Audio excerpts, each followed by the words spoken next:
এরকম আচরণ আমি কোনোদিন দেখিনি। এটাকে অনেক হয়েছে, অন্তত ন্যূনতম এক রেসপেক্ট আছে বিধায়কদের।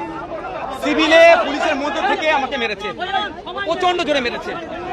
বরঞ্চ ওখানে যিনি সিনিয়র অফিসাররা ছিল তাদেরকে বলছে, সাহেব আপনাদের সাইডে যান, আপনাদের যারা অধীনস্থ তাদেরকে পারে, কারণ ঠেলাঠেলি করছে, সাহেবদের চোট হয়ে যেতে পারে, তাদের সম্মানার্থে।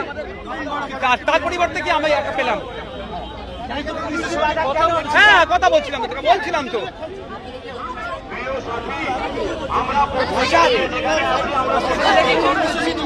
আমাদের স্বাধীন থাকবে, আমরা রাস্তা জং করার পক্ষে নয়। আমি এখন এখানে চার্জে আছে, সাহেবের সাথে কথা বলবো যে আমাদেরকে সাইডের ব্যবস্থা করে দিন। আমরা এই রাস্তায় জাম করার পক্ষপাতী নয়। 7 দিন চলবে আমাদের ধর্ণা, 7 দিন। ওয়াকফকে বাঁচানোর জন্য, ফেক এসটি/এসসি সার্টিফিকেট বাতিলের জন্য, এসআইআর এর নামে যে নাগরিক হয়রানি বাতঙ্কের তৈরি হচ্ছে, এটা বন্ধের জন্য। পরিযায়ী শ্রমিকরা ভিন্ন রাজ্যে